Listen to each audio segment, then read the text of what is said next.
રાજપીપળામાં પોલીસની કાર્યવાહી સામે આક્રોશ જોવા મળી રહ્યો છે। જાતિસૂચક શબ્દો બોલી હુમલો કરાયાની ઘટનામાં એફઆઈઆર ન નોંધાતા પૂર્વ પ્રમુખ મહેશ વસાવાના નેતૃત્વમાં રેલી કાઢી વિરોધ નોંધાવવામાં આવ્યો છે। દર્શક મિત્રો, આપ જોઈ રહ્યા છો સરદારનો અવાજ। રાજપીપળાની આદર્શ નિવાસ શાળામાં 28મી એપ્રિલે નગરપાલિકાની ચૂંટણીની મતગણતરી ચાલી રહી હતી। તે દરમિયાન વોર્ડ નંબર 1ના અપક્ષ ઉમેદવાર અને રાજપીપળા નગરપાલિકાના પૂર્વ પ્રમુખ મહેશભાઈ વસાવા ઉપર કેટલાક લોકોએ પોલીસની હાજરીમાં માર મારવાની અને જાતિ સૂચક શબ્દ બોલવાની ઘટના બનેલી હોવાના આક્ષેપ કરવામાં આવ્યો છે। આ બનાવ અંગે રાજપીપળા પોલીસ સ્ટેશનમાં અરજી કરવામાં આવી હોવા છતાં કાયદેસરની એફઆઈઆર નોંધવામાં ન આવતા અસંતોષ ફેલાયો છે, જેના વિરોધમાં આજે સમસ્ત આદિવાસી સમાજ સેવા સંગઠનની આગેવાનીમાં રેલી કાઢી નર્મદા જિલ્લા અધિક કલેક્ટરને આવેદનપત્ર આપી આરોપીઓ વિરુદ્ધ કાયદેસરની કાર્યવાહી કરવા તેમજ એટ્રોસિટી એક્ટ ગુનો નોંધી યોગ્ય કાર્યવાહી કરવાની માંગ કરવામાં આવી છે। આવો વધુમાં સાંભળીએ રાજપીપળા નગરપાલિકાના પૂર્વ પ્રમુખ મહેશભાઈ વસાવા શું કહે છે। તારીખ 28/4/2026ના રોજ રાજપીપળા નગરપાલિકાની ચૂંટણીની મતગણતરી આદર્શ નિવાસી શાળા પર ચાલતી હતી અને વોર્ડ નંબર 7નું મતદાન પતી ગયેલું અને ગણતરી પતી ગયેલી તે વખતે હું બેઠો હતો। તે વખતે રાજપૂત ફળિયાના જે બધા મુખાફિરી કરે છે એ અસામાજિક તત્વો એને એ 4-5 લોકો હતા, એના મેં ફરિયાદમાં એફઆઈઆરમાં નામ આપેલા છે। એકનું નામ છે અભી કરીને મેં એને ઓળખું છું, એક સન્ની કરીને ઓળખું છું અને એક રાજદીપસિંહ અલ્કેશસિંહ ગોહિલ અને ભૂપતસિંહ કરીને છે, જે લોકો કેટલાક લોકો નગરપાલિકામાં ખોટી ઢીગળીઓ લઈને નોકરી કરે છે। એવા લોકો પાસે કોઈ જાતનું અંદર પ્રવેશવા માટે પાસ પરમિટ કે કોઈ આઈ કાર્ડ નહોતું, છતાં એ લોકો પ્રવેશી અને હું જે બેઠો હતો, મારી સાથે બધા મારા સાક્ષી છે, એને લઈને બેઠો હતો।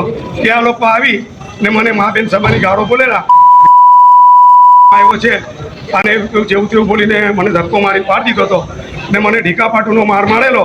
તે બાબતની મેં રાજપીપળા પોલીસ સ્ટેશનની અંદર ફરિયાદ આપેલી, દવાખાનામાં એડમિટ થયેલો ને સારવાર પણ લીધી હતી, MLC કેસ ફાડેલો, છતાં પણ રાજપીપળા પોલીસ સ્ટેશને મારી ફરિયાદ યોગ્ય ફરિયાદ જે ફાડવાની તે નથી નોંધી અને રાજપીપળા પોલીસ સ્ટેશનની અંદર મારો NC ગુનો દાખલ કરી, નોન કોગ્નિઝેબલ ગુનો દાખલ કરી ને મારી જેવા શિક્ષિત અને રાજપીપળા નગરપાલિકાના પૂર્વ પ્રમુખ તરીકે મારી સાથે છેતરપિંડી કરેલી। એટલે રાજપીપળાની જે પોલીસ છે એનો શંકાસ્પદ રોલ છે। મને એવું લાગે છે કે આરોપીઓથી ડરે છે, એને ખૂબ જ ધાક લાગે છે અને મને આજે અઠવાડિયું થવા છતાં આવ્યો મારો યોગ્ય એફઆઈઆર પાડ્યો નથી।